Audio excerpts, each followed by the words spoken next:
A paz do Senhor, queridos! Estamos iniciando mais uma videoaula subsídio de seu canal EBD Fácil e Motivadora.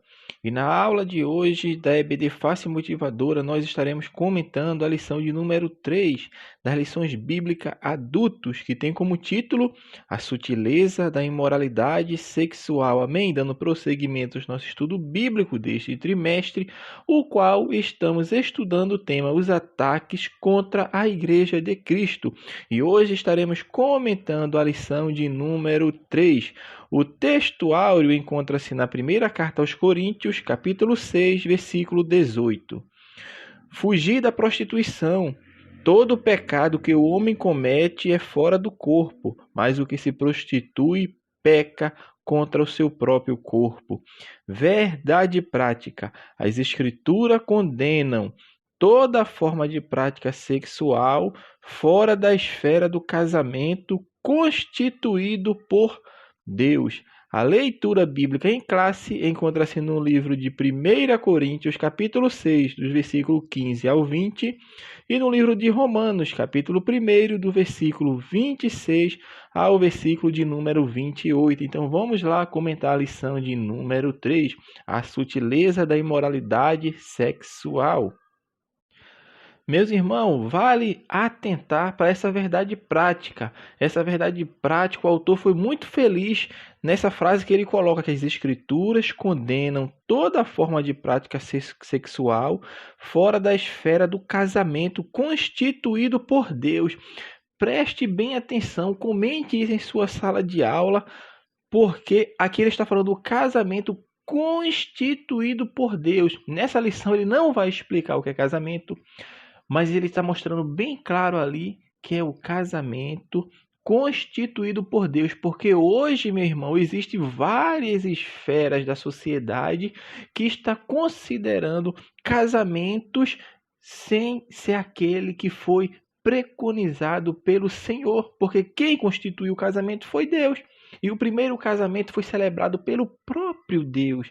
Então, o que o autor está falando aqui, meu irmão, é que toda prática sexual fora desse casamento que foi constituído por Deus, ou seja, o casamento entre um homem e uma mulher, dentro dos padrões bíblicos, perante a sociedade, porque a palavra de Deus fala que aquilo que é ligado na terra será ligado no céu. Então é dentro do padrão divino.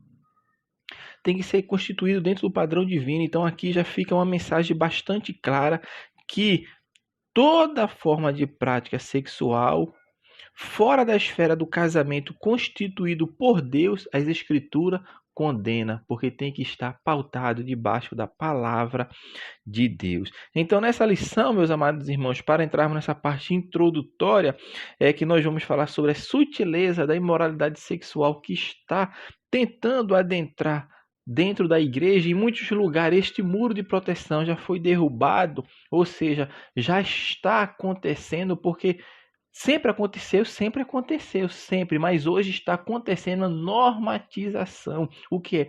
Querer mostrar que isso é uma prática, que essas práticas são naturais, que essas práticas não devem ser condenadas, que essas práticas devem ser aceitas, inclusive no seio da igreja. Então é isso que o autor da lição vai trazer e vai fazer com que venhamos, meu irmão, a sermos crentes fiéis a Deus e a que venhamos a defender a verdadeira sã doutrina, aquela que diz o que realmente a Bíblia diz e aquilo que diz que é pecado, porque a Bíblia diz que é pecado, então as Escrituras condenam. Então nós temos que estar alicerçados na palavra de Deus, porque nos dias atuais o comportamento sexual vem sendo mudado, mas isso não está acontecendo apenas nesse tempo, porque houve sim, meu irmão, uma degradação ao longo desses últimos anos, mudando essa prática, esse comportamento sexual, para que as pessoas viessem a entender e assimilar nas suas vidas que aquilo que ela aprendeu que era errado, na verdade não era errado, é certo, pode ser certo. E a Bíblia condena essa prática, mostrando que é errado, o que é errado é errado, o que é certo é certo.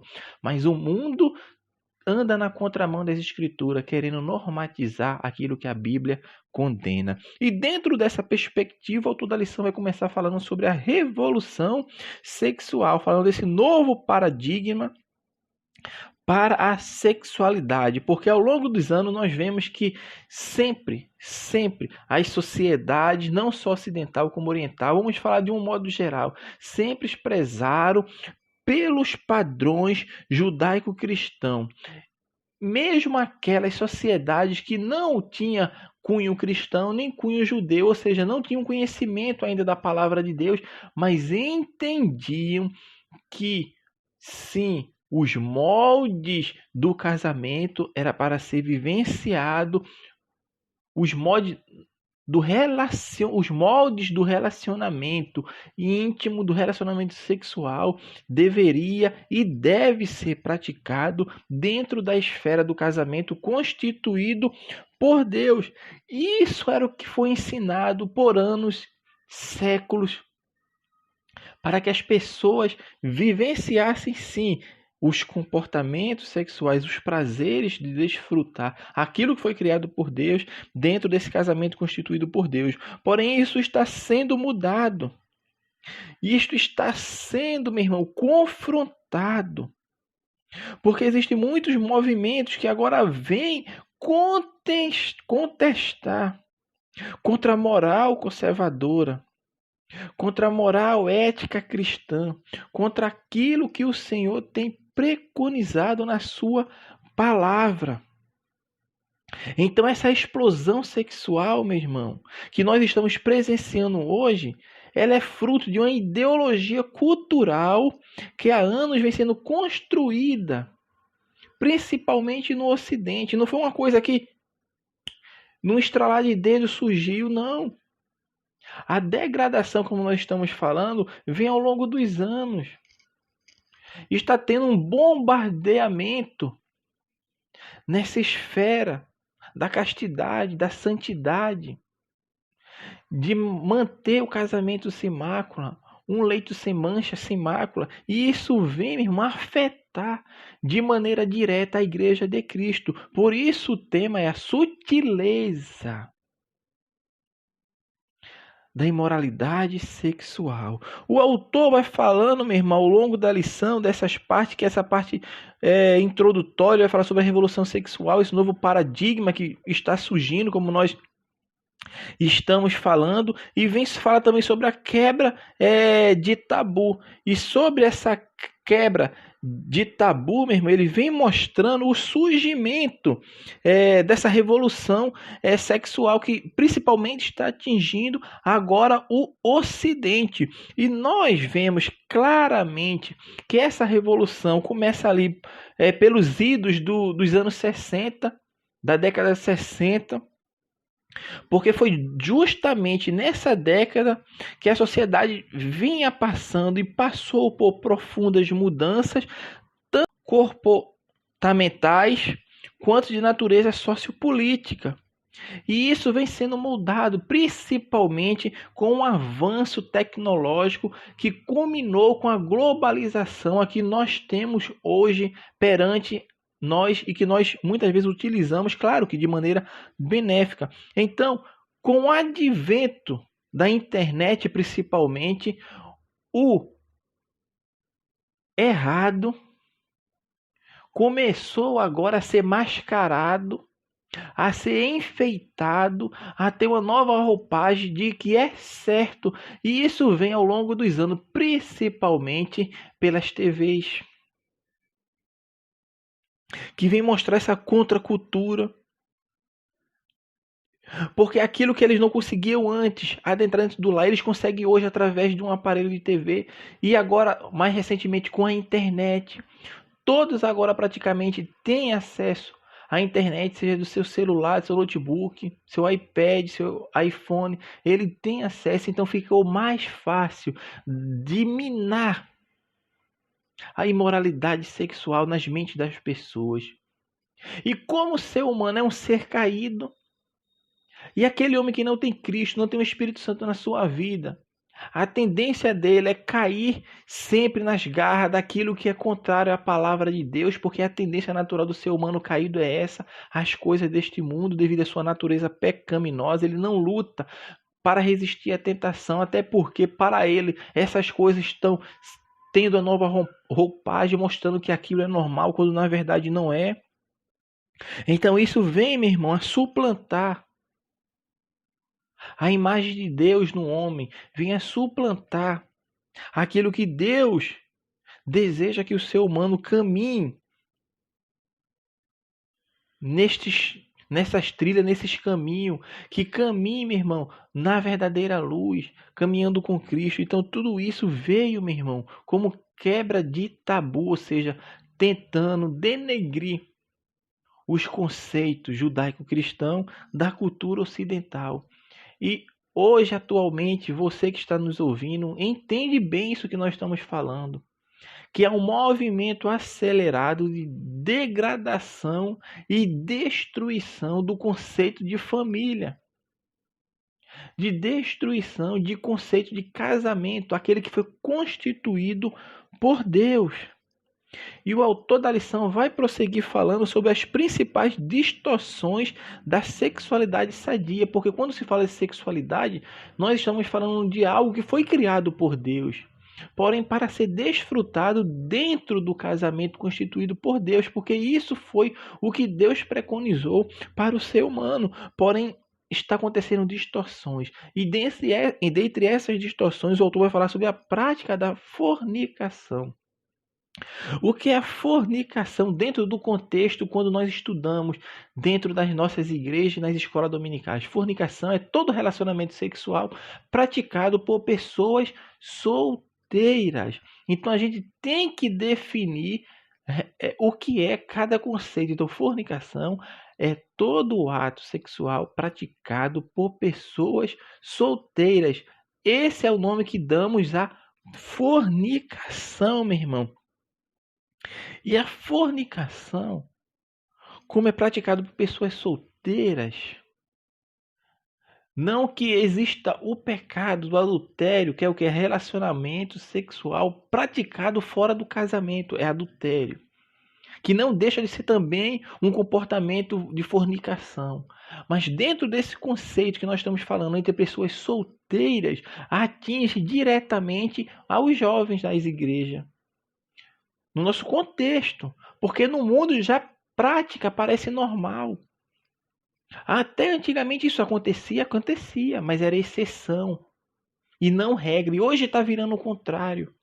Hoje está virando regra manter-se relacionamentos sexuais íntimos, não apenas com um parceiro ou parceira, mas com diversos e diversas. E a pessoa que não se enquadra dentro dessa caixa que foi estabelecida por esses padrões, vamos falar, contrários à palavra de Deus, essa pessoa está sendo taxada de quadrada. Ela que é a exceção porque está seguindo o caminho que foi constituído por Deus.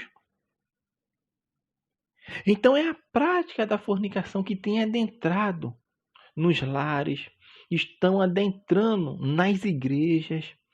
Mais e mais dias nós vemos, meu irmão, jovens caindo neste pecado. Por quê? Porque não foge. E a Bíblia é clara, fugir da prostituição. E a mídia vem bombardeando.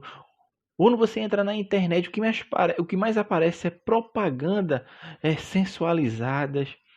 Hoje vai se fazer uma propaganda de um remédio, tem que colocar uma sensualização ali. Um comportamento sexual avesso, totalmente contrário àquilo que está querendo fazer a propaganda, mas é tudo para engoldar, meu irmão, para mudar o pensamento, tentar relativizar o que a Bíblia diz que é errado. E isso vem acontecendo. Antigamente, anos atrás, teve uma música pagã que fez bastante sucesso, que dizia que beijar na boca é coisa do passado, mas que a moda era namorar pelado. Imagine só, as crianças cantavam isso, os adolescentes cantavam isso. Para onde você ia, você ouvia isso.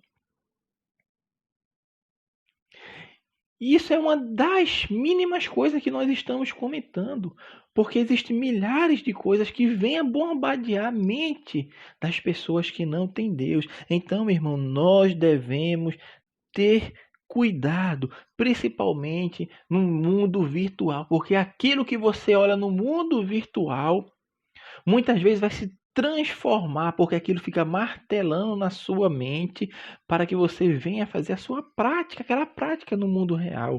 Então, muito cuidado com essa prática que mancha a imagem de Deus, que fere o corpo do homem, da mulher de Deus. O mundo, meu irmão, caminha nesta via, mas a igreja caminha na contramão, fazendo com que a vontade de Deus venha prevalecer aqui na terra. O segundo ponto que o autor vai falar é sobre o adultério, mostrando que o adultério não é crime, mas é pecado. Por quê? Porque antigamente o adultério já foi crime. Já foi crime. Então o autor vai comentar um pouco sobre essa parte do adultério. Nós já definimos o que é fornicação, que é a prática do relacionamento sexual entre solteiros, e a adultério é a prática do relacionamento sexual fora do casamento. Então isso é o que é chamado de adultério, que outrora já foi considerado crime aqui no Brasil, entretanto foi revogado. Entretanto, o adultério não é crime, mas é pecado. Deixou de ser crime. E quando era crime, era pecado, porque a Bíblia diz que era pecado, mas deixou de ser crime, mas continua sendo pecado, porque é uma prática aversa às Sagradas Escrituras. Deus criou o homem e a mulher e constituiu o casamento monogâmico.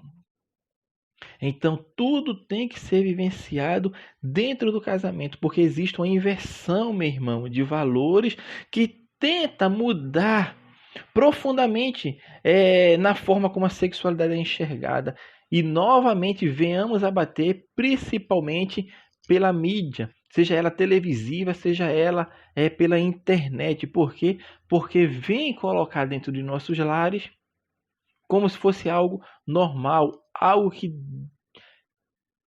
não merece desprezo, algo que deve ser praticado, até porque o seu relacionamento com a sua companheira, seu companheiro, ele é firme, mas isso não exime a outra pessoa de ter um relacionamento fora daqueles padrões constituídos pela Bíblia. A igreja vem combater isso, sempre combateu e está combatendo isso nos últimos dias. Por isso se fez necessário em muitas igrejas criar o departamento da família. Observe, minha irmã, quando a gente vai estudar a palavra de Deus e a evolução, né, o progresso da igreja aqui na Terra, e principalmente nesse lado ocidental aqui que nós estamos falando, que antigamente não existia esses grupos. Departamento de família, departamento de jovem, departamento não sei do que, não existia. Círculo de oração. Por quê? Porque a igreja andava fielmente na contramão dessas coisas. Mas a partir do momento que a igreja agora começou a parar de orar, aí fez necessário, vamos criar um círculo de oração, para que a igreja venha orar neste culto, neste dia. Aí a igreja agora começa a perder jovens para as coisas deste mundo. Aí surge a ideia, vamos criar um departamento da mocidade de jovens, para dar uma atenção maior a esse jovem. Por quê?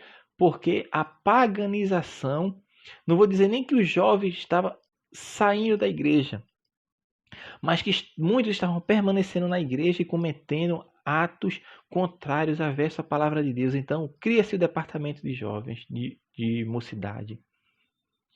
E mais recentemente, anos atrás, vem surgindo agora os departamentos de família. Por quê? Porque as famílias estão sendo atacadas. Mas não é porque estão saindo da igreja, mas é porque aquelas que estão na igreja estão deixando-se ser atacadas, principalmente nos seus lares, porque assistem coisas que não devem. Colocam na sua frente coisas que vão contrária à palavra de Deus. E começa agora a ser deludibriado pela essa nova roupagem que está dando legalidade ao inimigo agir na sua vida. Então a igreja vem e cria o departamento de família. Então, tudo isso que vai sendo criado, meu irmão, é uma resposta que a igreja está dando ao avanço do maligno, porque outrora não existia, a igreja era única, existiam os grupos de louvor, mas não existia departamento específico para determinada faixa etária ou para determinado grupo de pessoas, porque a igreja tinha consciência do que era errado e do que era certo, mas hoje muitos estão caminhando por caminhos avessos, então muito cuidado quanto a isso. Os irmãos podem ler o Provérbios capítulo 5, que vai falar sobre as consequências, sobre o que o adultério é capaz de fazer, porque a palavra de Deus, ela diz que o fruto do adultério é amargo como a morte. Se a Bíblia diz que é amargo como a morte, é porque é isso mesmo. Provérbios 5:3, a palavra de Deus nos fala, meu irmão, que porque os lábios da mulher estranha, que ele está falando do adultério, porque os lábios da mulher estranha destilam favos de mel, e o seu paladar é mais macio do que o azeite. Então, meu irmão, nós devemos ficar atentos ao que diz a palavra de Deus, porque vamos a algum desses passos. Em primeiro lugar, proteção para o adultério, ela consiste em se criar filtros, porque olha o que a palavra de Deus nos fala. O seu paladar é mais macio ou mais suave do que o azeite, meu irmão.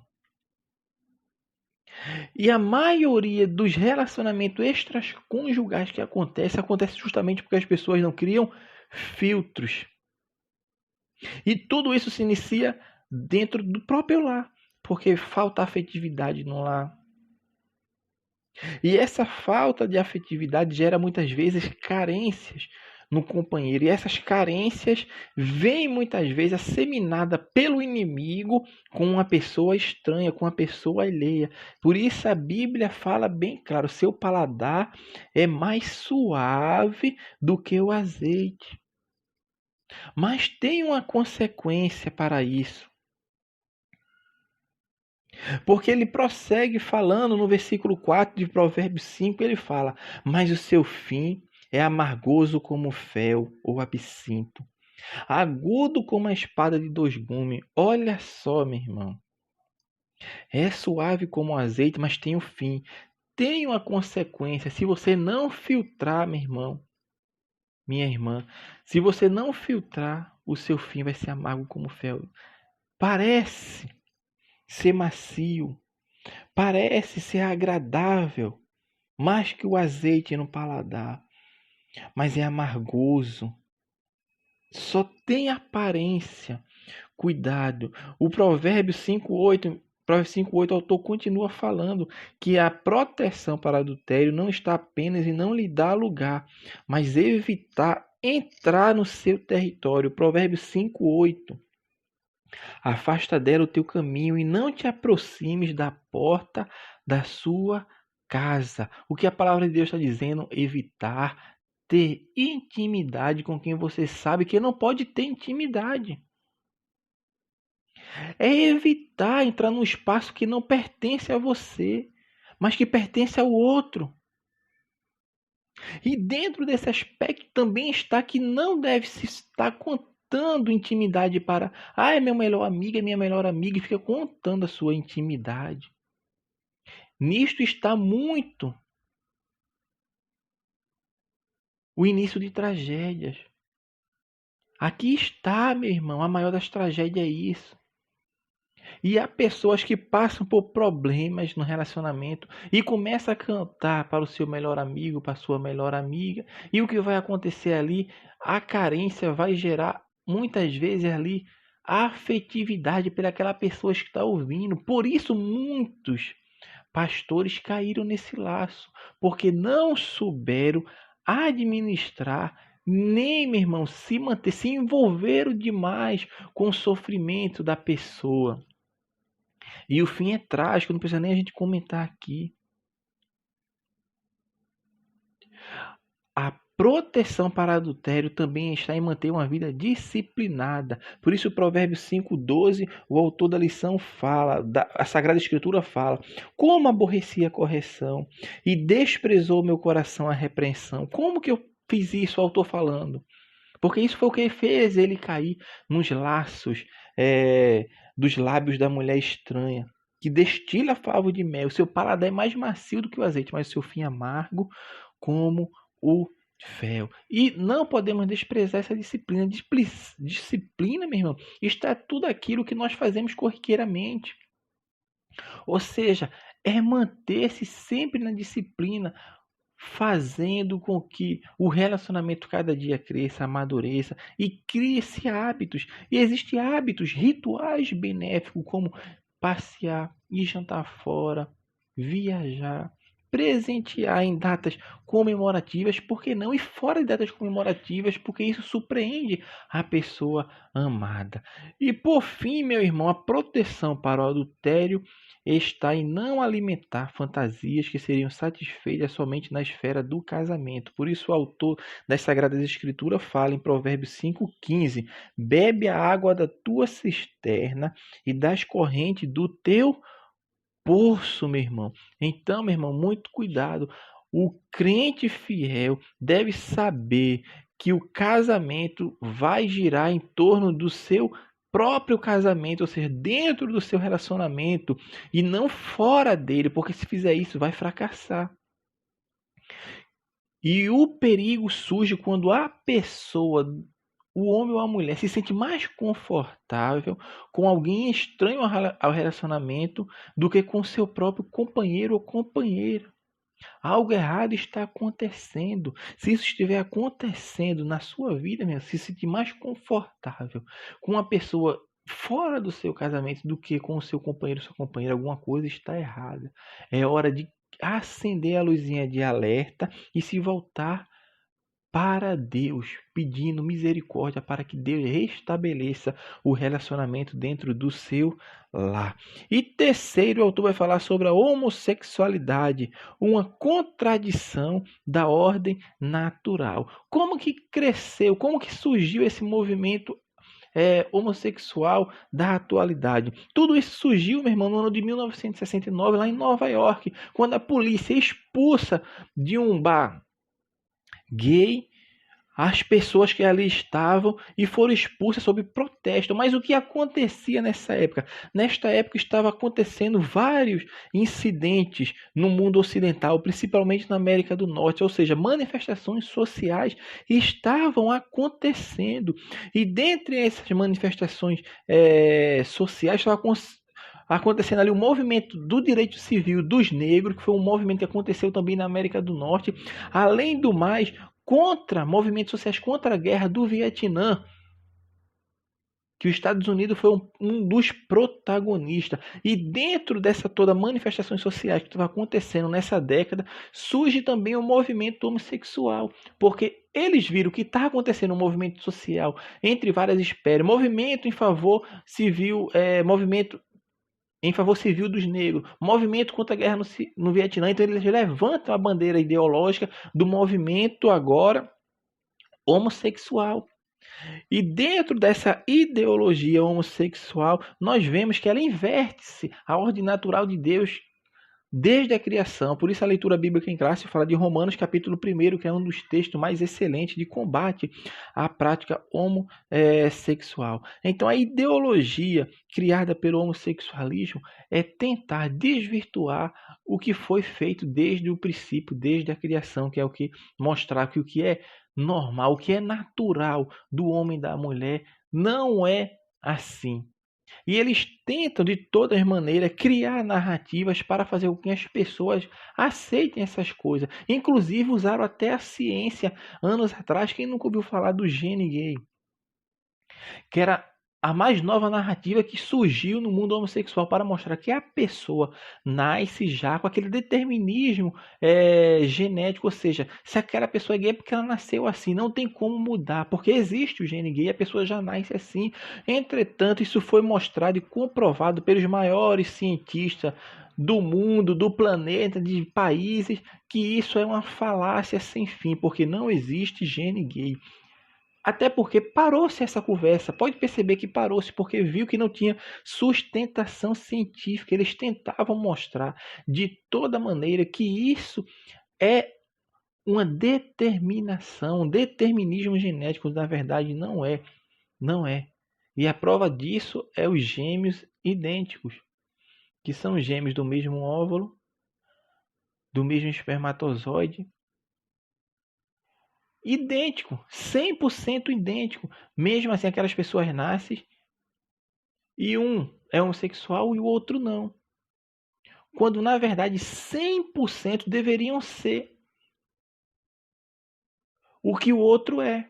Ou seja, se existe gêmeos idênticos e um é homossexual e o outro é heterossexual, já mostra que essa falácia do gene gay não é verídica, é falha. Porque não deveria existir nem exceções.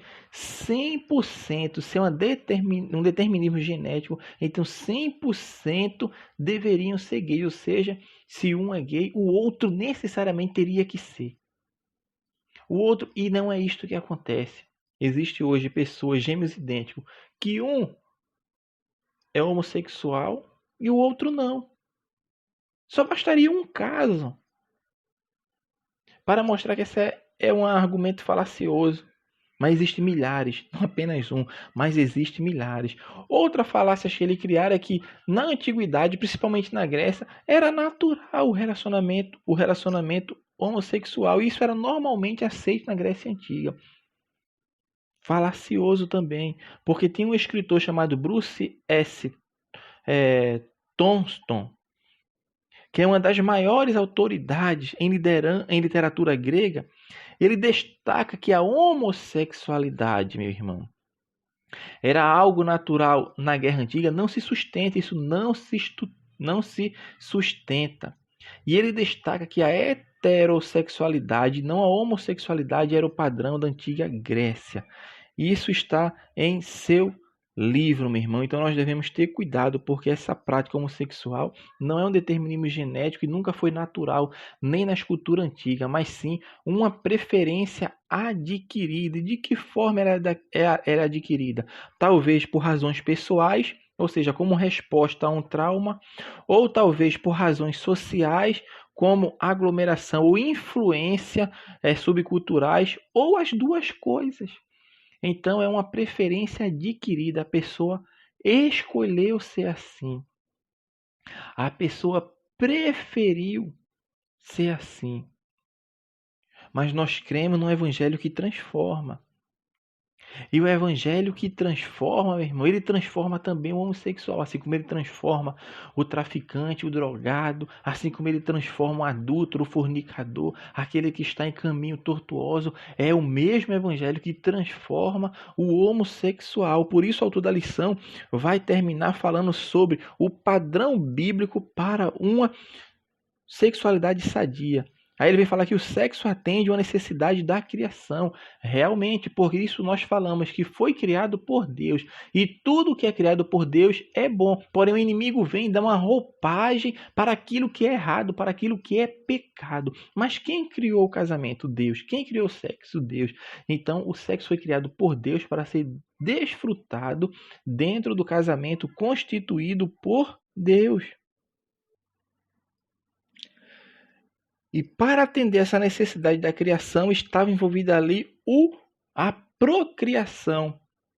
Porque através da procriação, por isso o sexo foi criado, é claro que tinha que haver procriação, então ele atende essa necessidade da criação, que era a expansão, o crescimento populacional da terra. Por isso essa foi a determinação de Deus, crescer e frutificar, ou seja, expandir sobre a terra. O sexo também, meu irmão, ele é como complementação e satisfação, porque além da procriação, o sexo também deve atender a necessidade de complementação e satisfação. Por isso a Bíblia não condena a prática sexual quando ela é experimentada dentro do casamento constituído por Deus, ou seja, dentro dos limites estipulados pelo Criador, que é o casamento constituído por Deus. Então, meu irmão, essa parte de complementação e satisfação é sim, Deus sabe das necessidades dos seres humanos e para fazer essa complementação na nossa vida aqui na Terra, Deus criou tudo. porque Deus é bom e conhece a necessidade de cada um. Entretanto, é para ser praticado dentro da esfera do casamento monogâmico e heterossexual, meu irmão, e heterossexual. Entretanto, muitos casais têm isso como fardo, como obrigação, e quando passa a ser como um fardo, como uma obrigação, desvirtua aquilo que foi criado por Deus, porque o que Deus criou é bom e é para ser utilizado dentro das esferas, dentro ali dos limites estabelecidos por Deus. E por fim, vamos falar sobre o pastoreio cristão e a prática homossexual, que é uma questão que tem desafiado a igreja na sua forma de lidar com a homossexualidade, tanto no seu aspecto interno quanto no seu aspecto externo. Tem um autor chamado Valdeci S. Santos, que ele escreveu um livro que tem como nome Uma Perspectiva Cristã sobre a Homossexualidade. Ele vai observar alguns aspectos que a igreja precisa ter. E dentre esse aspecto, o primeiro que ele fala é que a igreja precisa ser primeiramente penitente. O que é ser penitente? É arrepender-se por qualquer atitude ou desprezo para com a pessoa do homossexual. Então, tem que ser penitente, tem que entender as muitas vezes que desprezamos, as muitas vezes que tivemos um sentimento averso.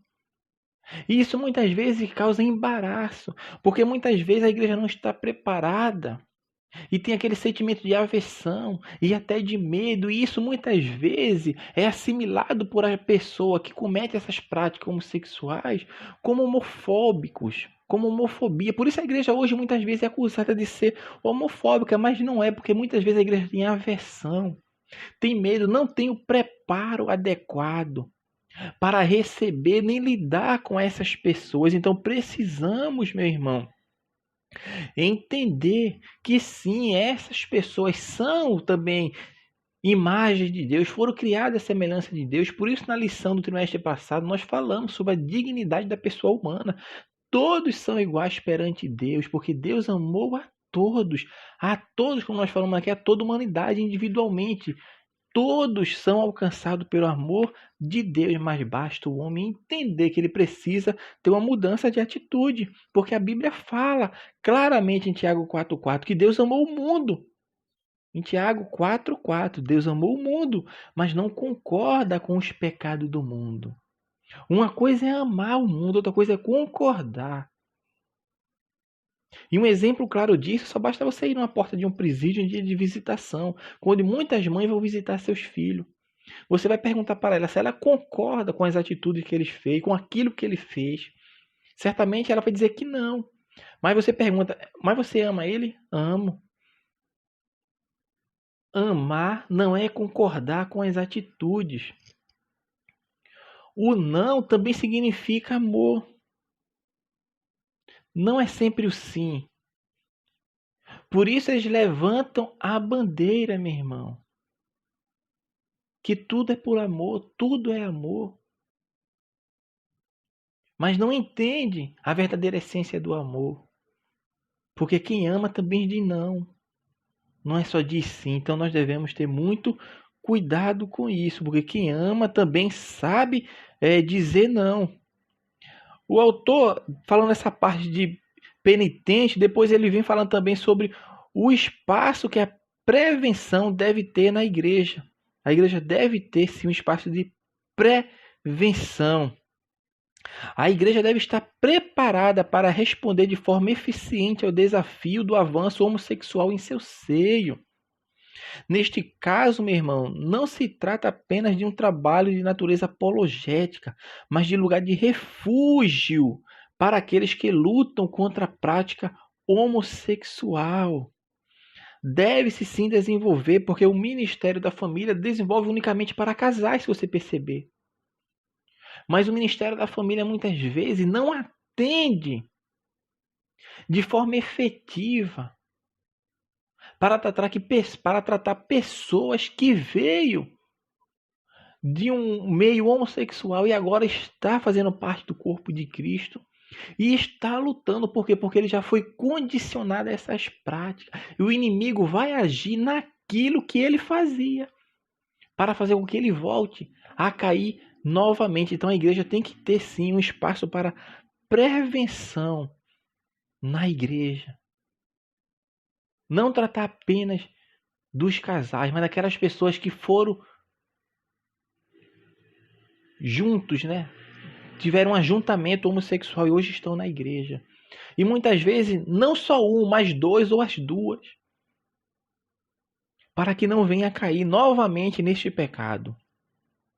Terceiro, o autor também fala que a igreja deve acentuar o fato de que a masculinidade e a feminilidade são bênçãos de Deus que devem ser cultivada. Não é fazer a polarização de um lado machista, outro lado feminista, não.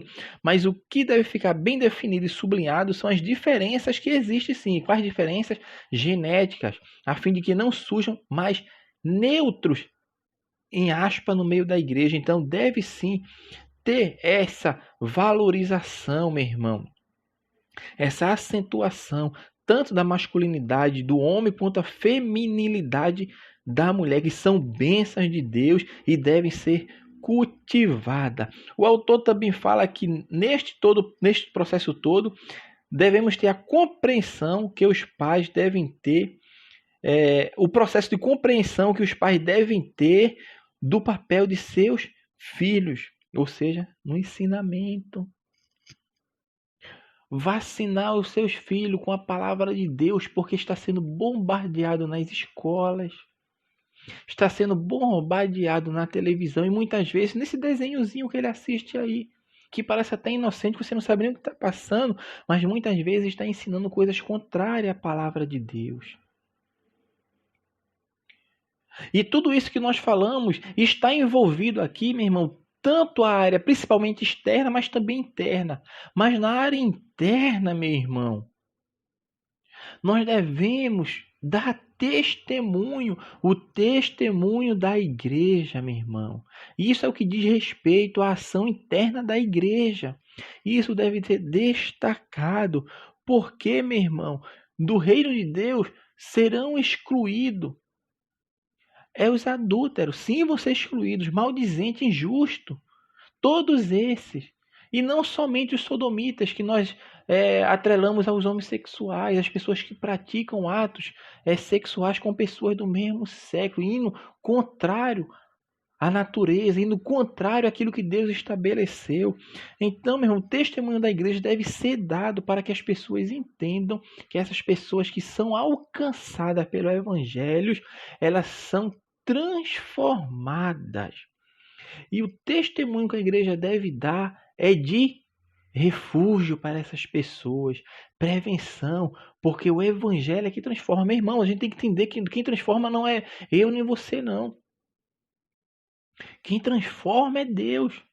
A nossa incumbência é ensinar, mostrar, porque se essa pessoa vem para fazer parte do seio da igreja e começa a frequentar a igreja, ela tem que ser transformada, deixar suas práticas pecaminosas, se converter verdadeiramente a Cristo, ou seja, transformar pela renovação do vosso entendimento, para que venha a aceitar e desfrutar e saber qual é a boa, perfeita e agradável vontade de Deus, e quem transforma é o evangelho. Agora tem isso também, meu irmão.